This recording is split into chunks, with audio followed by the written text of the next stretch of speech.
आज एका कार्यक्रमाच्या निमित्ताने यशवंतराव देशमुख यांना तालुक्याच्या ठिकाणी बोलवण्यात आलं होतं। त्या कार्यक्रमाचे प्रमुख पाहुणे यशवंतराव देशमुख होते। त्यामुळे यशवंतरावांना जाणं हे खूप गरजेचंच होतं। तसं तर यशवंतराव आता प्रत्येक समाजकार्यामध्ये भाग घेत होते। आज संपूर्ण तालुक्यामध्ये त्यांना फक्त याच नावाने ओळखलं जायचं की समाजकार्यामध्ये प्रत्येक ठिकाणी दान धर्म करून प्रत्येकाला मदत करणारं एकच व्यक्तिमत्व म्हणजे यशवंतराव देशमुख होते। आज यशवंतरावांचं नाव इतकं झालं होतं की एकेकाळी ज्या 1 रुपयासाठी 10 रुपयासाठी त्यांच्या स्वतःच्या मुलाकडे त्यांना भीक मागावी लागत होती, आज तेच यशवंतराव लाखोंची मदत गरीब लोकांना करत होते आणि असहाय्य असणाऱ्या वयोवृद्ध लोकांसाठी मदत करत होते। आज एका प्रवासादरम्यान त्यांना त्यांची संपूर्ण जीवन गाथा जशीच्या तशी डोळ्यासमोरून जात होती आणि काही कालावधीतच बायको गेल्यानंतर ती काळी जीवन गाथा त्यांच्या मनात घर करून राहिली। एक काळ असा होता, यशवंतरावांनी स्वतःच्याच मुलाच्या हातचा मार खाऊन त्यांच्याच घरामध्ये दिवस काढले होते, परंतु आज तोच मुलगा यशवंतराव यांच्या सोबत ओळख करण्यासाठी आला तरी यशवंतराव स्वतःच्या मुलाला ओळखही देत नाही। यशवंतरावांनी प्रमुख पाहुणे म्हणून आले होते तेव्हा त्यांनी भाषणामध्ये स्वतःच्या मुलाची कथा सांगितली आणि स्वतःची काळी जीवनगाथा सांगितली आणि स्वतःच्या मुलाला ती ऐकून खूप अपमानास्पद वाटलं आणि त्याच कार्यक्रमासाठी उपस्थित असलेला त्यांचा स्वतःचा मुलगा त्या कार्यक्रमातून खाली मान घालून स्वतः उठून गेला। परंतु यशवंतरावांनी समाजापुढे एक आदर्श जीवनगाथा घडवली की ज्याचा आदर्श आज प्रत्येक वडीलधाऱ्या व्यक्तींनी, आई वडिलांनी आणि वृद्ध म्हाताऱ्या माणसांनी घ्यावी, अशी यशवंतराव यांची जीवनगाथा आहे।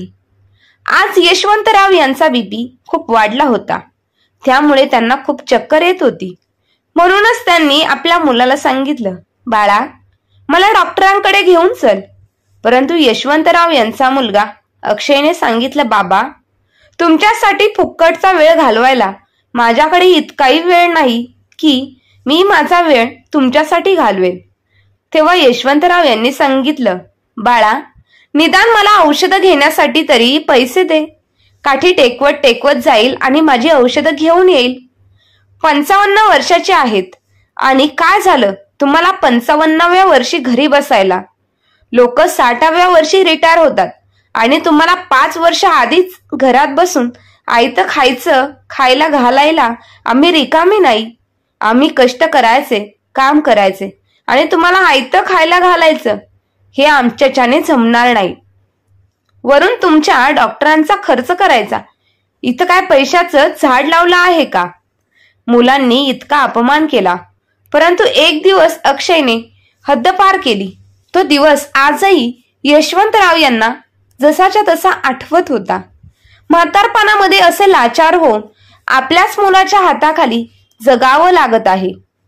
मुलाने स्वतःच्या वडिलांच्या मुस्कटात मारावी आणि वडिलांनी ती गुपचूप सहन करावी, इतका लाचार होतं का कोणी? परंतु हे म्हातारपण भल्या भल्यांना वाकवतं आणि लाचारीने जगायला शिकवतं। परंतु ही लाचारी काही कामाची नाही। मला हातपाय आहे, मी आजारी आहे, ठीक आहे, परंतु माझं मन अजून तयार आहे, माझं मन कमी नाही। यशवंतरावांनी मनाची तयारी केली आणि मनाला समजावून सांगितलं की आता हरून चालणार नाही। आज मुलाने तुझ्यावरती हात उचलला आहे आणि असा कोणता बाप आहे जो स्वतःच्याच मुलाचा मार खाऊन देखील त्याच घरामध्ये राहतो? त्यापेक्षा देवाने मरण पाठवलं तरी चालेल। यशवंतराव विचार करत होते, परंतु त्यांनी एक धाडसी निर्णय घेतला आणि वयाच्या 60व्या वर्षी असं काही करून दाखवलं की अक्षयच्या पायाखालची जमीन सरकली आणि शेवटी अक्षयला त्यांच्याकडे माफी मागण्यासाठी जावं लागलं। मनात दुःख, डोळ्यात अश्रू आणि जीवनात रिकामपण, पण घेऊन यशवंतराव वृद्धाश्रमाच्या खोलीत बसले होते.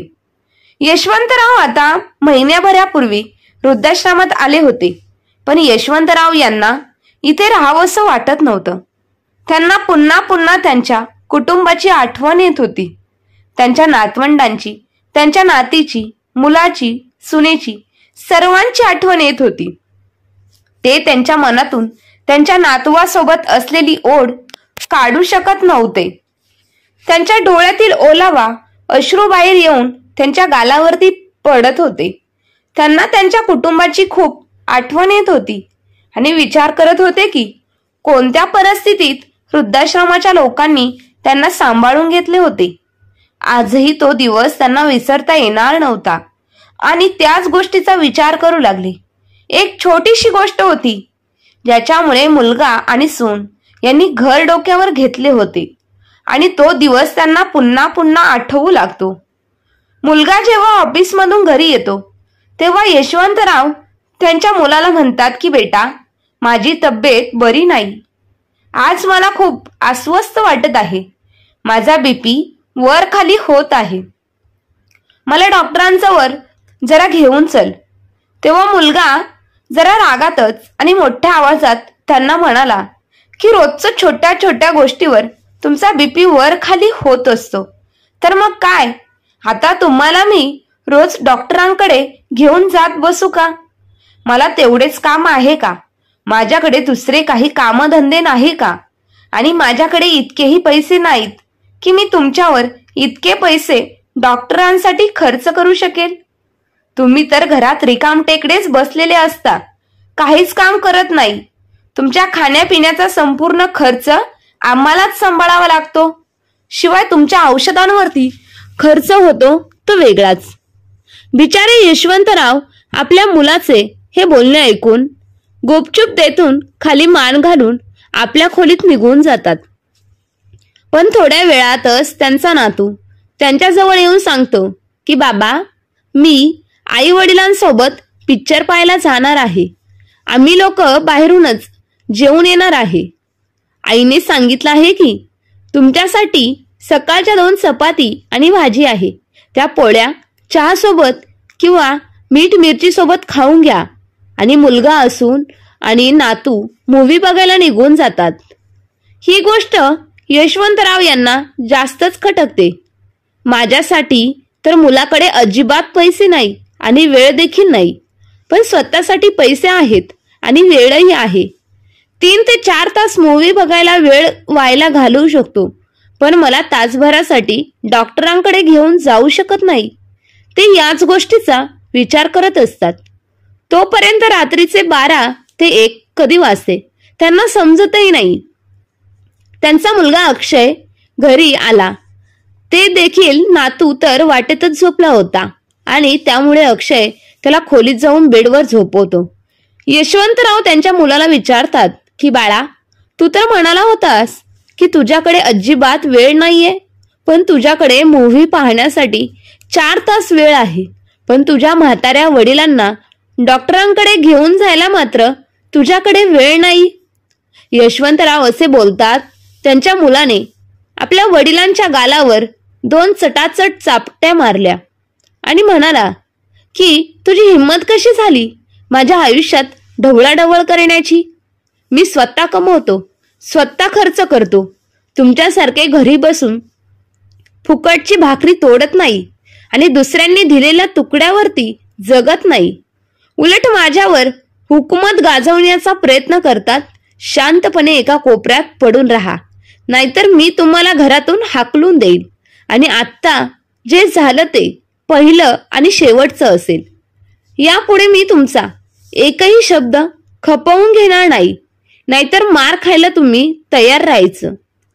वडिलांचा इतका अपमान केल्यानंतर अक्षय त्याच्या खोलीत झोपायला निघून गेला. पण आपल्या मुलाने केलेल्या अपमानामुळे आणि त्याने मारलेल्या तोंडावर चापटीमुळे यशवंतराव आतून पूर्णपणे तुटून गेले होते. एवढा अपमान सहन करूनही ते त्या घरात एका कोपऱ्यात भूतासारखे उभे राहिले आणि विचार करू लागले की त्यांच्या मुलाने त्यांच्या सोबत हे काय केले. मी हे सत्यात पाहत आहे की स्वप्न पाहत आहे, हा विचार करून त्यांच्या डोळ्यासमोर अंधार येऊ लागला. त्यांच्या डोक्यात मुंग्या आल्या. त्यांना असं वाटत होतं की आत्ताच्या आत्ता जावं, माझा जीव निघून जावा आणि मला मरण यावे. कारण आत्महत्या करणे इतपत त्यांच्यात हिंमत नव्हती. पण त्यांच्या मुलाकडून झालेला अपमान त्यांना सहन झाला नाही. त्यामुळे ते रात्री 2 वाजता अंगावरचा ड्रेस घेऊन आणि एक सोबत चटई घेऊन घरातून बाहेर पडले की आता खूप झाले. आता मी क्षणभर देखील ह्या घरात राहू शकत नाही. आता तर मुलांनी त्याची संपूर्ण हद्द ओलांडलेली आहे. एकदा हात उचलला म्हणजे आता तो पुन्हा कधीही मला हात उचलवू शकतो आणि मारू शकतो. यापेक्षा मी कायमच हे घर सोडून निघून गेलेलं बरं. अरे, मी त्याचा बाप आहे, वयाने मोठा आहे. माझी यात चूक झाली की मी त्याचा बाप झालो म्हणून. अरे, कोणता असा मुलगा आहे जो स्वतःच्याच वडिलांना मारतो, स्वतःच्याच वडिलांवरती हात उचलतो? हे कसले आलेत संस्कार? एवढा अपमान आता मी सहन करू शकत नाही. मला या घरात राहणे आता शक्य नाही. माझ्या आवाक्याच्या बाहेर गेले आहेत. इतका अपमान आजपर्यंत मी कोणाचाही सहन केला नव्हता आणि कोणीही माझा एवढा अपमान देखील केला नव्हता. असे म्हणत त्यांचे काही महत्वाचे सामान घेऊन ते यशवंतराव तिथून निघून गेले. यशवंतराव बाहेरच्या कडाक्याच्या थंडीत रस्त्याच्या कडेला बाकावर बसून जेमतेम 4 दिवस काढतात. रात्री ती चटई खाली टाकून अंगावरती रग घेऊन झोपतात आणि त्यांच्याजवळ असलेल्या थोड्या पैशांनी काहीतरी विकत घेऊन स्वतःचं पोट भरतात. परंतु या 4 दिवसात मुलाने किंवा सुनेने त्यांना शोधण्याचा देखील साधा प्रयत्न केला नाही. त्यांच्याजवळ फोन देखील होता, पण त्या दोघांपैकी एकाने देखील त्यांना फोन केला नाही की त्यांचे वडील कुठे गेले आहे, बाबा कुठे राहत आहे, काय करत असतील. एकाने देखील विचारपूस केली नाही. यशवंतराव विचार करत होते की एकदा आपल्या वडिलांना फोन करून विचारावे की तुम्ही 4-5 दिवस झाले कुठे होता. त्यांना तर हेच हवं होतं की मी त्यांचं घर सोडून निघून जावं. काही कमवत तर नाही, वर फुकटच्या भाकरी तोडून घरी बसून खातो. आणि असे घरात बसलेले म्हातारे वडील त्यांच्या मुलांसाठी ओझेच झाले होते. आणि जर वडील कमवते असतील तर मुले थोडेफार घरात ठेवूनही घेतात. पण म्हातारपणात जर वडिलांजवळ पैसे नसतील तर त्याच मुलांना वडिलांना आपल्या घरात ठेवणे, 2 वेळचे आईते जेवण देणे ओझे वाटू लागते. यशवंतराव यांचा आधीच तब्येत ठीक नव्हती.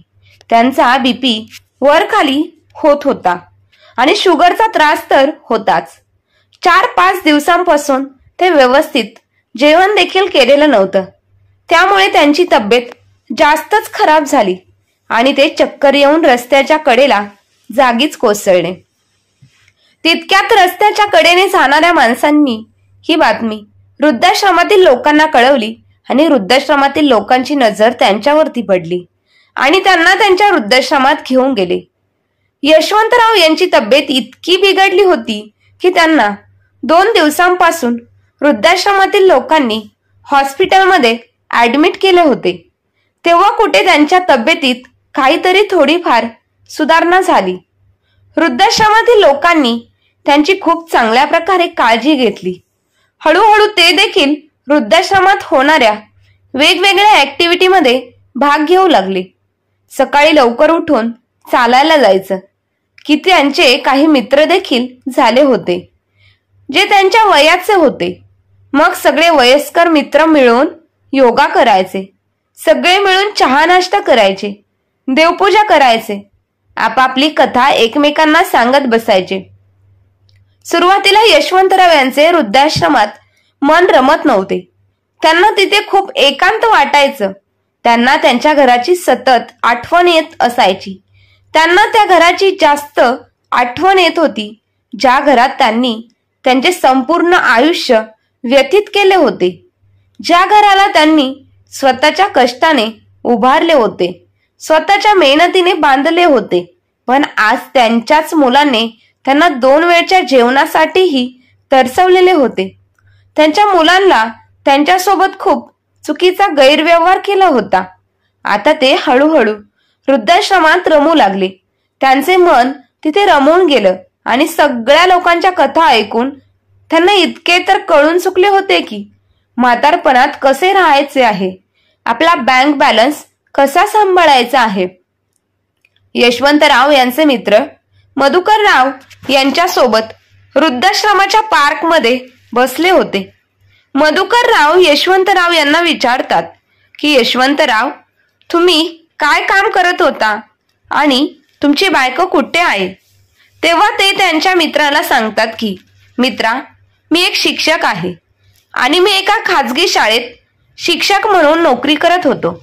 माझी बायको 25 वर्षापूर्वीच मला सोडून निघून गेली. माझा एकच मुलगा आहे, अक्षय. आई विना त्याला लहानाचे मोठे केले. त्याला कोणत्याही गोष्टीची कमी कधीच पडू दिली नाही, कारण त्याला कधी असे वाटायला नको की त्याची आई असती तर त्यालाही ती वस्तू मिळाली असती. म्हणून मी दिवस रात्र काम करून, कष्ट करून, मेहनत करून त्याची प्रत्येक इच्छा पूर्ण केली. त्याचे प्रत्येक स्वप्न पूर्ण केलं. त्याला चांगले शिक्षण दिले. दिवस रात्र एक रुपयासाठी त्याच्यासाठी कमवला. खाजगी शाळेच्या व्यतिरिक्त क्लासेस सुरू केले, ज्याच्यापासून अतिरिक्त कमाई होऊ लागली आणि माझ्या मुलाच्या शिक्षणावरती खूप पैसे खर्च केले. माझा मुलगा शिकून एक चांगला संस्कारी मुलगा होईल, एक चांगली नोकरी करेल, तर माझ्याही म्हातारपणात मला त्याचा आधार होईल. मला तो सांभाळेल आणि मग मी माझ्या मुलासोबत, सुनेसोबत, नातवंडांसोबत आनंदाने माझे उरलेले आयुष्य व्यतीत करेल. कारण माझी बायको मला माझ्या जीवनाच्या सुरुवातीलाच सोडून गेली होती. संपूर्ण आयुष्य एकांतात एकाकी काढले होते. विचार केला होता की मुलगा मोठा झाला की त्याचे लग्न करून एक सुंदर सून घरात येईल, मला नातवंडांसोबत खेळायला मिळेल, माझे घर आनंदाने भरून जाईल, किमान माझे शेवटचे दिवस तरी काही म्हातारपणातले चांगले जातील. हे स्वप्न रंगवून मी माझ्या मुलाला खूप शिकवले, खूप मेहनतीने शिकवले. माझ्या मुलाला एका खाजगी कंपनीत चांगली नोकरी देखील मिळाली. मग काही वर्षांनी त्याचे लग्न झाले. घरात एक नातू देखील आला. पण कालांतराने वयोमानानुसार माझी तब्येत मात्र दिवसेंदिवस खराब होऊ लागली. त्यामुळे मी माझा खाजगी शाळेतला जॉब देखील सोडला आणि मुलांचे क्लासेस घेणे देखील बंद केले. मला बीपी आणि शुगरचा त्रास सुरू झाला होता. विचार केला की आता मुलगा कमवता झाला आहे, मी माझ्या संपूर्ण आयुष्याची कमाई त्याच्यावरती खर्च केली आहे. आता म्हातारपणात मुलगा मला 2 वेळेचं जेवण तरी नक्कीच देऊ शकतो आणि माझा योग्य प्रकारे सांभाळ करू शकतो. पण मी चुकीचा विचार करत होतो. मी जशी माझी कमाई करणे सोडली तशी मुलाची आणि सुनेची माझ्यासोबत असलेली वागणूक पूर्णपणे बदलली. 6 महिन्यानंतर घरात छोट्या छोट्या गोष्टीवरून वाद होऊ लागले. प्रत्येक वाद फक्त पैसे मागितले की सुरू व्हायचे. हे माझ्या औषधांसाठी मुलगा सुनेकडे पैसे मागितले तर ते माझ्यासोबत वाद करू लागले आणि मला सांगायचे की एकतर घरात रिकाम टेकडे बसलेले आहात, काही काम तर करतच नाही, अजूनही तुमचे हातपाय चांगले आहेत तर काम करायला काय अडचण आहे तुम्हाला? तुम्ही अजून इतकेही म्हातारे झाले नाही की घरात रिकाम टेकडे बसून राहणार. जरा घराबाहेर पडा आणि पैसे कमवून घरात आणा, जेणेकरून घरात थोडाफार हातभार लागला जाईल. आता मलाच प्रश्न पडला होता की एकतर मी म्हातारा माणूस, त्यातल्या त्यात माझी तब्येतही ठीक नव्हती. मुलगा वेळेवर माझी औषधे देखील आणून देत नव्हता. माझ्याकडून कोणतं कामही होत नव्हतं. माझा बीपी खालीवर होत होता. त्यामुळे माझे हातपाय थरथर कापायचे. मला चक्कर येत असायची. पण माझा मुलगा ही गोष्ट समजून घ्यायला तयार नव्हता आणि शेवटी पैशांना घेऊन घरात खूप मोठं भांडण झालं. ज्या कारणास्तव मुलांनी माझ्यावर हात उचलला आणि तेव्हाच मी ठरवले की आता मी ह्या घरात निर्लज्जासारखं राहणार नाही आणि मी त्या घरातून बाहेर पडलो आणि आत्ताच्या आत्ता ह्या वृद्धाश्रमात राहत आहे. आयुष्य ही काय खेळ खेळते मित्रा, कळतच नाही देवाने काय काय नशिबात लिहिले आहे आणि काय काय भोगावे लागत आहे. या जीवनात आधी देवाने माझ्या बायकोला माझ्याकडून हिरावून घेतले आणि स्वतःकडे बोलवून घेतलं आणि आता मी माझे म्हातारपण पण ह्या वृद्धाश्रमात घालवत आहे. एके दिवशी वृद्धाश्रमातील सर्व लोक जेवण करून बसले होते. तेव्हाच त्यांच्या कानांवरती एक बातमी ऐकायला मिळते की संपूर्ण देशात लॉकडाऊन झाले आहे. लॉकडाऊन लागल्याची बातमी ऐकायला मिळते. महामारीच्या आजारामुळे सर्व शाळा कॉलेज बंद झाली आहे. शाळेत ऑनलाईन वर्ग सुरू होणार आहे. तेव्हाच यशवंतराव यांना एक छान कल्पना सुचते की ऑनलाईन क्लासेस घेण्यासाठी शाळेतही जाण्याची आवश्यकता नाही. शाळेत जसे उभे राहून शिकवावे लागते तसे उभे राहून शिकवण्याची काहीच गरज भासणार नाही. घरी राहूनच तुम्ही मुलांना शिकवू शकता. केवळ एका मोबाईलच्या माध्यमातून तुम्ही मुलांना शिकवू शकता. यशवंतराव हे गणित आणि विज्ञान विषयात मास्टर माइंड होते. ते 2-3 शाळेत त्यांचा ऑनलाईन क्लाससाठी रिझ्यूम पाठवतात आणि काही दिवसातच त्यांचे एका शाळेमार्फत गणित आणि विज्ञान ह्या विषयासाठी शिक्षक म्हणून नियुक्ती करण्यात येते. आता त्यांना ऑनलाईन शिकवण्याचे चांगले पैसे मिळू लागले होते. ते सकाळी 8 ते दुपारी 12 पर्यंत त्यांच्या मोबाईलमध्ये ऑनलाईन क्लासेस घेऊन मुलांना शिकवत होते. आता ते महिन्याला 30,000 रुपये कमावू लागले होते. आता ती स्वतः खर्च स्वतः काढू लागले होते. आता ते काही पैसे ते राहत असलेल्या वृद्धाश्रमात देखील दान करू लागले, ज्याच्यामुळे तिथे राहणाऱ्या असहाय्य लोकांची काही प्रमाणात मदत होऊ लागली. त्यांच्या सोबतच राहणाऱ्या एका मित्राने रघुनाथरावांनी त्यांना एक आयडिया दिली. अहो यशवंतराव, मी युट्यूबवर पाहत असतो. युट्यूबवरती अनेक लोक क्लास घेत असतात. त्यांचे व्हिडिओ त्यांच्याकडे जे ज्ञान आहे ते व्हिडिओच्या माध्यमातून अपलोड करत असतात. तुम्ही देखील ते करू शकता. तुम्ही गणितात खूप मास्टर आहात आणि विज्ञान तर काय तोडच नाही. त्यापेक्षा गणित कोणत्या पद्धतीने सोडवायचं, सोप्या पद्धतीने सोडवायचं याची तुम्ही व्हिडिओ बनवा आणि ते युट्यूबवरती टाका. त्यामुळे मुलांना देखील गणित सोडवण्याची सोपी पद्धत कळेल आणि मुलांना देखील सोप्या पद्धतीत गणित हे पटकन सुटेल. आणि विज्ञानाची गुणसूत्र सगळ्या गोष्टी तुम्हाला माहीतच आहे. मग तुम्ही युट्यूबवरती स्वतःचं ज्ञान तुम्ही सोप्या पद्धतीने मांडून मुलांना शिकवण्याचं काम करा, ज्यातून मुले देखील शिकतील, पुढे जातील आणि तुम्हाला देखील त्यातून चांगले पैसे मिळतील आणि समाजामध्ये तुमचं नाव देखील होईल. यशवंतरावांना त्यांच्या मित्राचा हा प्लॅन खूप आवडला होता. मग त्यांनी एका तरुण मुलाला बोलवले आणि त्याच्याकडून युट्यूबवरती व्हिडिओ कसे अपलोड करायचे या सगळ्या गोष्टी शिकवून घेतल्या आणि हळूहळू त्यांनी 2 मित्रांच्या सहाय्याने ते व्हिडिओ शूट करून युट्यूबवरती देखील टाकायचे. आता ऑनलाईन क्लास पैसे आणि युट्यूबकडून मिळालेले पेमेंट हे भरपूर होते की त्यांना म्हातारपणात इतक्या पैशांची काहीच गरज नव्हती, कारण महिन्याला ते 1,00,000 रुपयांपर्यंत पैसे कमवत होते. आता ते वृद्धाश्रमाला तर दान देतच होते, परंतु समाजकार्यामध्ये भरपूर ठिकाणी ते दानधर्म करत असायचे आणि या दानधर्मामुळे त्यांचे फार मोठे ठिकाणी नाव घेतलं जात असायचं. आता यशवंतराव स्वतः आत्मनिर्भर झाले होते, पण एके दिवशी त्यांच्या मुलाला आणि सुनेला ही बातमी कळते की त्यांचे वडील पुन्हा पैसे कमवू लागले आहेत, पुन्हा टीचिंग करू लागले आहेत. मग ते इतके पैसे कुठे खर्च करत असतील?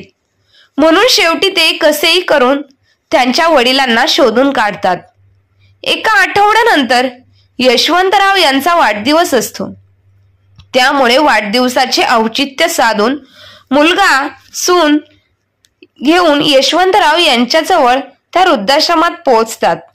केक आपल्या वडिलांकडे दोन्ही त्यांना देतात, वाढदिवसाच्या शुभेच्छा देतात आणि म्हणतात की बाबा, आज तुम्ही 60 वर्षाचे झाले आहात.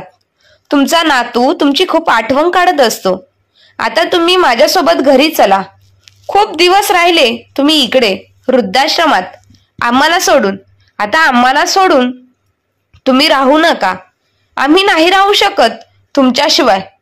तुम्हाला न्यायला घेऊन येण्यासाठीच आम्ही आलो आहोत. आता तुम्ही तिथे घरी आमच्या सोबत आनंदाने राहायचं. आणि यशवंतराव शांतपणे आपल्या मुलाचे आणि सुनेचे बोलणे ऐकत होते. ते काही बोलतच नाही. तेव्हा त्यांचा मुलगा पुन्हा त्यांना म्हणतो की बाबा, आम्ही तुम्हाला खरंच घेऊन जाण्यासाठी आलो आहोत. तुम्ही आमच्यासोबत चला. पण यशवंतराव त्यांच्या मुलासोबत घरी जाण्यासाठी स्पष्टपणे नकार देतात. मुलगा आणि सून वृद्धाश्रमातून रिकाम्या हाताने परत घरी येतात. पण 6 महिन्यातच कोरोना व्हायरसमुळे अक्षयची नोकरी जाते. आता तर घर खर्च काढणे देखील मुश्किल झाले होते आणि त्यामुळेच पैशांच्या तंगीमुळे दोघा नवरा बायकोमध्ये खूप जोरदार भांडणं होऊ लागली. त्यांची जी काही बचत असते ती 4 महिन्यात संपते आणि त्याला दुसरीकडे कुठे नोकरीही मिळत नाही. आता मात्र त्या दोघांकडे दुसरा कोणताही पर्याय नव्हता. शेवटी त्यामुळे ते दोघे पुन्हा धावत पळत जाऊन यशवंतराव यांच्याकडे येतात आणि अक्षय रडत त्याच्या बाबांच्या पाया पडतो आणि सांगतो की बाबा, आता माझी नोकरी देखील गेली आहे व दुसरी कोणतीही नोकरी मिळत नाहीये. तुम्हाला तर माहीतच आहे की घरात किती खर्च होत असतो.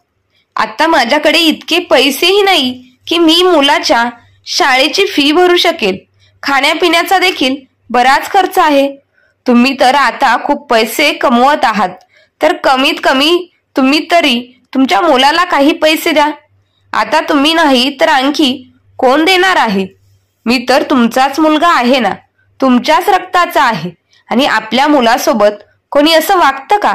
बाबा, तुमचा मुलगा खूप टेन्शनमध्ये आहे, पैशांसाठी इकडे तिकडे भटकत आहे आणि तुम्ही तुमचे पैसे तुमच्या मुलाला न देता अनेक समाजकार्यांमध्ये दानधर्म करत असतात.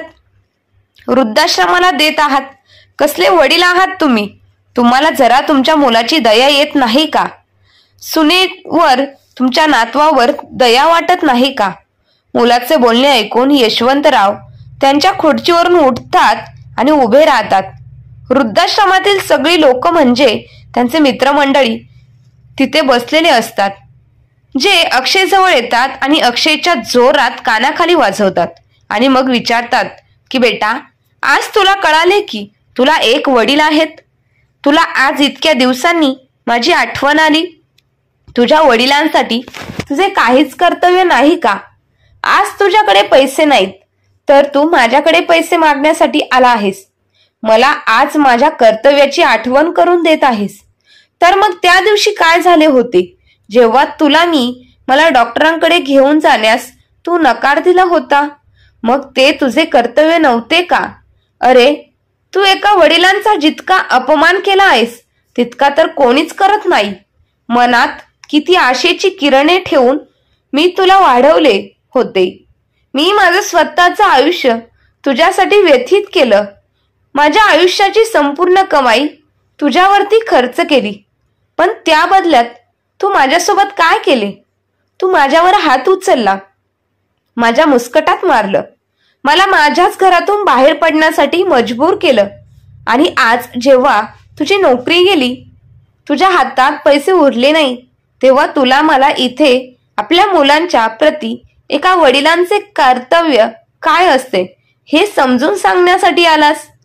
मग मुलांचे कर्तव्य नसते का आपल्या म्हाताऱ्या आई वडिलांचा सांभाळ करणे, त्यांची म्हातारपणात सेवा करणे, त्यांना वेळोवेळी औषधे आणून देणे आणि 2 वेळचे खायला देणे.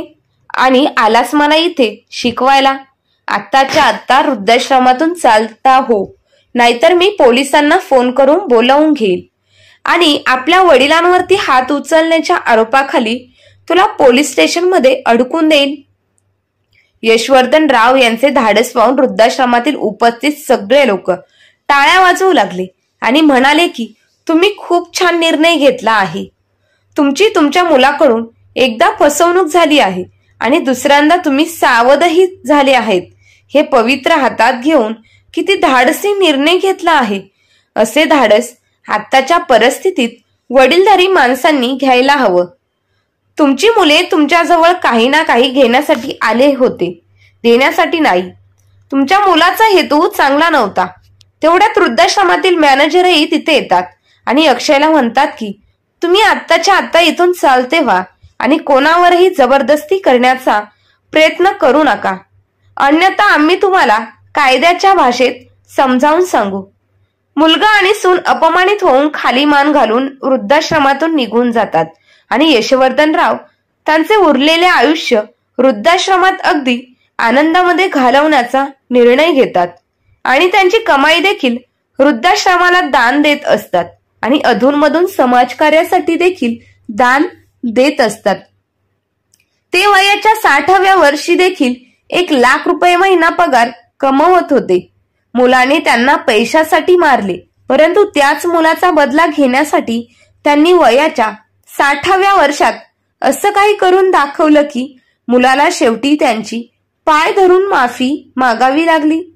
परंतु तरी देखील 60व्या वर्षात वडिलांनी आपल्या स्वतःच्या मुलाला, पैशासाठी लोभी असणाऱ्या मुलाला माफ केले नाही.